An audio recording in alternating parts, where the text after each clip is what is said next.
Welcome to another theme mountain video tutorial. In this tutorial I'm going to show you how to create a sticky section, which is a section that sticks to the top of the header as content scrolls beneath it. So I'm going to jump straight into it here. I'm going to go ahead and add a few section blocks. I'm creating three here. The first one is the one that's going to stick, the second one is the content that scrolls, and the third one is going to be the one that unsticks or pushes the sticky section out of view. So I'm going to go ahead and modify the middle one first. I'm going to go ahead and add some content quickly. I'm just going to go ahead and duplicate this image a few times so for illustrative purpose, so we have a little bit of content. I'm also going to go ahead and add an image to the bottom one, but I'm going to go ahead and change it so we can see it clearly.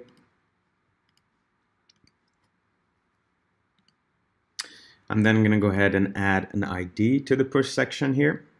And I'm going to call it my push section. I'm going to go ahead and copy that.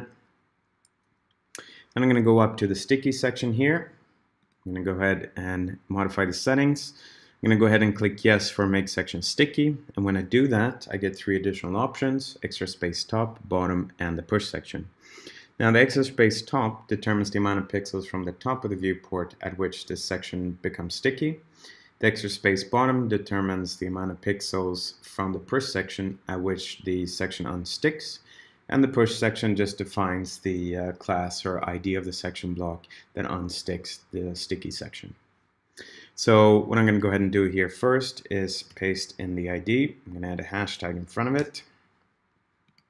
Now the extra space top defaults to 80, and that's because generally our theme headers are all 80 in height. So if you modify the header height, then you might want to modify this number here so that the sticky section stays nicely beneath the site header. So I'm going to go ahead and save that, and then I'm just going to go ahead and add some content to it here.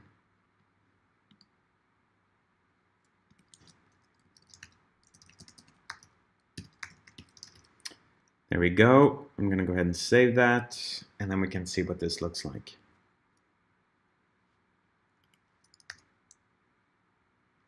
So I can see I have my sticky section here. I have a little bit too much padding, so I'm just going to go ahead and switch back here, modify that a little bit quickly. Set this to 30 top, 30 bottom. Obviously, you can set it to what you want to. I'm going to reload that, and it's going to look a little bit better. There we go. So I have my sticky section here, and when I start scrolling, it will stick nicely below the header as the content scrolls beneath it. And then when we reach the push section, it will push the sticky section out of view or unstick it. And that's how you create a sticky section.